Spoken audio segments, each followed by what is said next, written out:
Welcome to this explainer. Today we're diving into a fascinating product management case study about a company called GreenCart.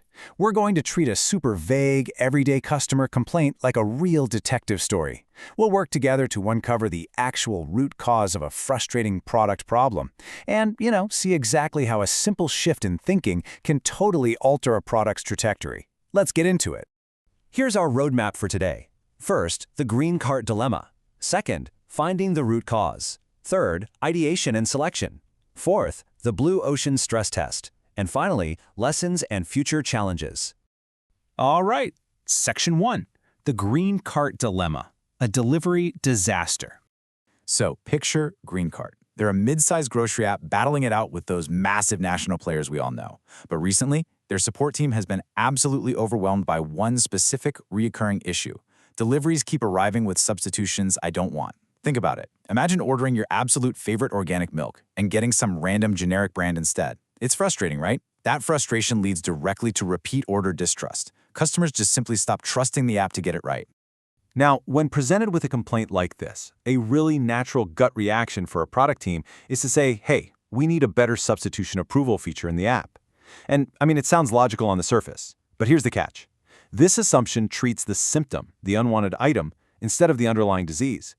Building an approval feature just kind of accepts that bad substitutions are an inevitable fact of life. We can definitely do better than that. Moving on to Section 2, finding the root cause, the why interrogation. So instead of just jumping at that very first instinct, we can use a problem-framing framework to interrogate the situation. Basically, we're going to ask why 3 times. First, why do substitutions even happen? Well, items go out of stock between the time the order is placed and when it's actually picked. Second, why is this so frustrating? The customer discovers it after delivery when it is entirely too late to say no. Finally, why is it only discovered then? Because the picker makes a real-time, in-store decision with absolutely zero customer input. That's the real culprit. Uncovering that true root cause locks in a highly targeted problem statement for us. How might we let customers weigh in on substitutions before a delivery is finalized without slowing down the picking process? Notice how this beautifully balances the need for customer input with the need for operational speed. Pickers literally can't just stand around in the grocery aisle waiting for a text reply. The whole process needs speed, but it also needs consent. Which brings us to Section 3, ideation and selection, brainwriting suspects.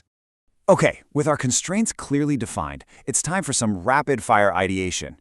Here's the completely unfiltered brainwriting list the team came up with. Number 1, a real-time push notification. 2, preset preferences at order time. 3, live chat with the picker.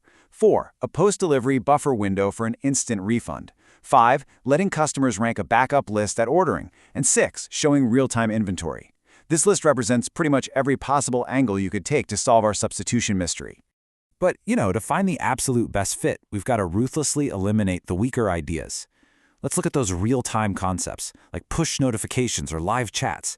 They literally require the customer to be instantly reachable during a super narrow picking window. Think about it. If they're stuck in a meeting when the shopper's picking their groceries, the whole process just completely fails. Contrast that with the proactive ideas, like preset preferences or a backup list. These take the substitution decision and move it entirely to the order time, right when the customer is already actively engaged with the app. Through that process of elimination, a clear, undeniable winning solution emerges. Idea number 5. Letting customers rank a backup list of acceptable substitutes per item when they're actually placing the order.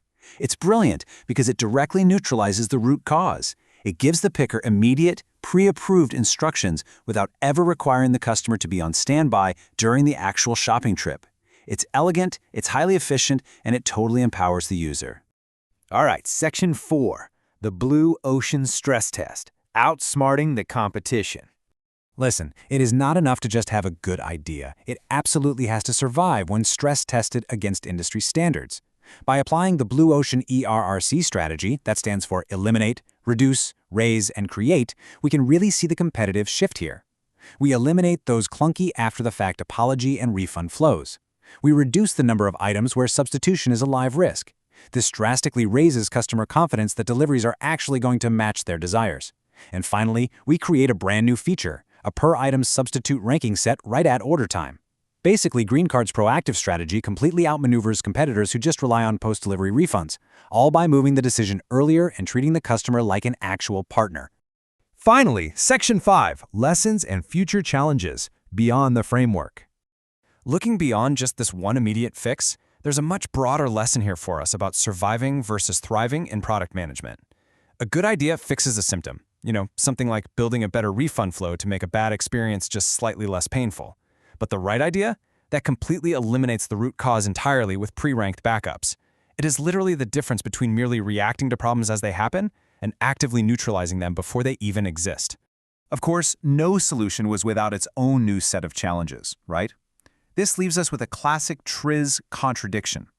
How do we balance the accuracy of the backup ranking against the amount of effort we ask of the customer at order time? If you ask for way too many backups, they'll get frustrated and just abandon their cart. But ask for too few, and the picker might hit a dead end anyway. So what does this all mean for you? Well, how would you design that user interface to balance robust data collection with a completely frictionless experience? It's something to think about. Always keep asking why. And thank you so much for joining me on this explainer.